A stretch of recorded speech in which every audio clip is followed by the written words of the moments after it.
آپ سن رہے ہیں کتاب کہانی۔ آج ہم آپ کے لیے ایک دلچسپ سفر کا آغاز کر رہے ہیں۔ ہماری یہ ویڈیو آپ کو ایسی جگہ کی معلومات فراہم کرے گی جو بہت حیرت انگیز اور انوکھی ہے۔ تو چلیے تیار ہو جائیے۔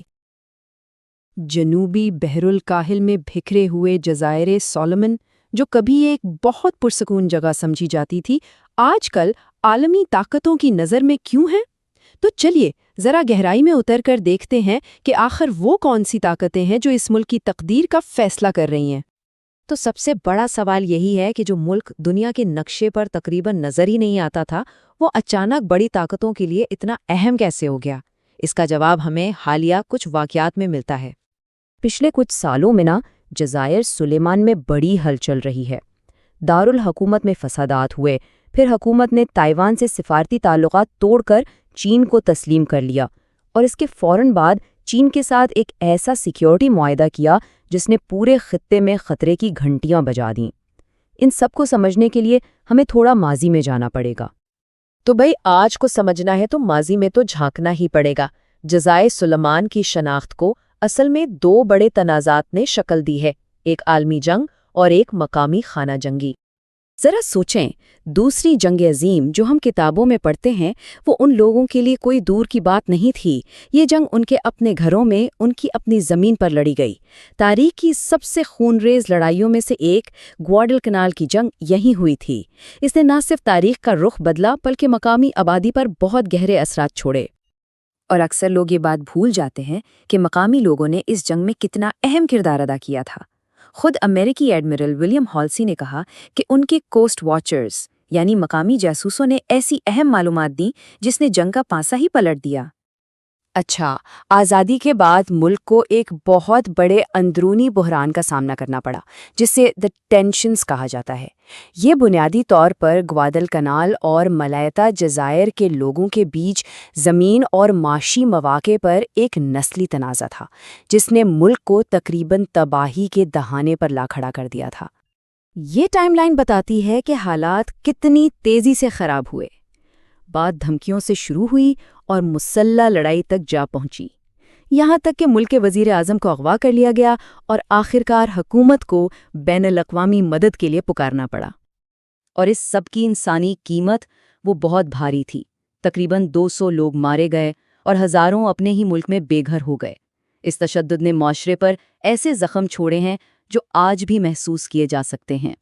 لیکن سوال یہ پیدا ہوتا ہے کہ یہ اتنے سارے بکھرے ہوئے جزیرے آخر ایک ملک بنے کیسے؟ اس کی کہانی نو آبادیاتی دور میں شروع ہوتی ہے۔ بڑی دلچسپ کہانی ہے اس کے نام کی۔ جب اسپانوی مہم جو یہاں پہنچے تو انہوں نے سوچا کہ یہ بادشاہ سلیمان کی وہ مشہور سونے کی کانوں والی سرزمین ہے۔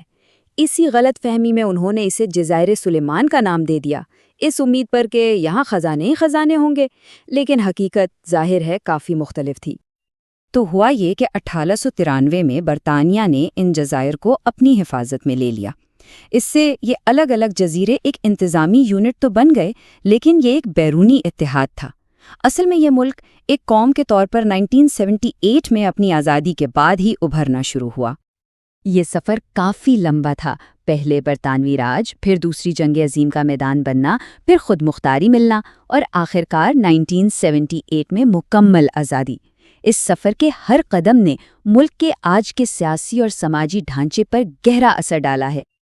اب ذرا بات کرتے ہیں اس ملک کی سب سے بڑی طاقت اور شاید سب سے بڑے چیلنج کی، اس کا ناقابل یقین تنوع۔ ذرا تصور کریں، 1000 سے زیادہ جزیرے۔ یہ جغرافیائی طور پر اتنا بکھرا ہوا ہے کہ ایک متحدہ قومی شناخت بنانا ہمیشہ سے ایک بہت بڑا چیلنج رہا ہے۔ ہر جزیرے کی اپنی الگ ثقافت، اپنی الگ تاریخ ہے۔ ویسے تو زیادہ تر آبادی میلانیشین ہے، تقریباً 95%، لیکن یہاں پولینیشین اور مائکرونیشین کمیونٹیز بھی ہیں جو اس کی ثقافت کو اور بھی رنگین بناتی ہیں۔ اور یہ بات تو بالکل ہی حیران کن ہے کہ اس چھوٹے سے ملک میں تقریباً 70 مختلف زبانیں بولی جاتی ہیں۔ یہ لسانی تنوع ظاہر کرتا ہے کہ ان جزائر کے درمیان ثقافتی طور پر کتنی گہری تقسیم موجود ہے اور قومی اتحاد قائم کرنا کتنا مشکل کام ہے۔ تو ان سماجی اور ثقافتی مسائل کے ساتھ ساتھ ملک کو بہت سنجیدہ معاشی اور ماحولیاتی چیلنجز بھی درپیش ہیں۔ معیشت کا زیادہ تر انحصار قدرتی وسائل جیسے لکڑی پر ہے، انفراسٹرکچر بہت کمزور ہے، اور موسمیاتی تبدیلی تو اس کی بقا کے لیے ایک حقیقی خطرہ بن چکی ہے۔ تو اب ان سب باتوں کو جوڑتے ہیں، یہ ساری تاریخ، یہ جغرافیہ، یہ سماجی تانے بانے، یہ سب مل کر آج کی صورتحال کیسے بنا رہے ہیں، آئیے دیکھتے ہیں۔ 2019 میں ایک بہت بڑی تبدیلی آئی، ایک ایسا فیصلہ جس نے ملک میں تو ہلچل مچائی ہی، ساتھ ہی اسے امریکہ اور چین کی بڑی کشمکش کے بیچ میں لا کھڑا کیا۔ حکومت نے تائیوان کو چھوڑ کر عوامی جمہوریہ چین کو تسلیم کر لیا۔ اچھا، دی ٹینشنز کے بعد ریمسی نامی ایک بین الاقوامی امن مشن آیا تھا جس نے حالات کو کافی بہتر کیا، لیکن 2017 میں جب یہ مشن چلا گیا تو ایک خلا پیدا ہو گیا۔ اسی خلا نے ملک کی اندرونی کمزوریوں کو اور بھی عیاں کر دیا اور بیرونی طاقتوں کے لیے اثر و رسوخ بڑھانے کے دروازے کھول دیے۔ تو آخر میں سوال یہی رہ جاتا ہے، جزائر سلیمان آج ایک اہم موڑ پر کھڑا ہے۔ اس کی تاریخ تنازعات سے بھری ہے، معاشرہ بے حد متنوع ہے، اور اب یہ بڑی طاقتوں کی کشمکش کے بیچ میں پھنس گیا ہے۔ کیا یہ قوم اپنے اندرونی اختلافات اور بیرونی دباؤ پر قابو پا کر اپنا راستہ خود بنا پائے گی؟ اس سوال کا جواب نہ صرف اس ملک کا بلکہ پورے بحر الکاہل خطے کا مستقبل طے کرے گا۔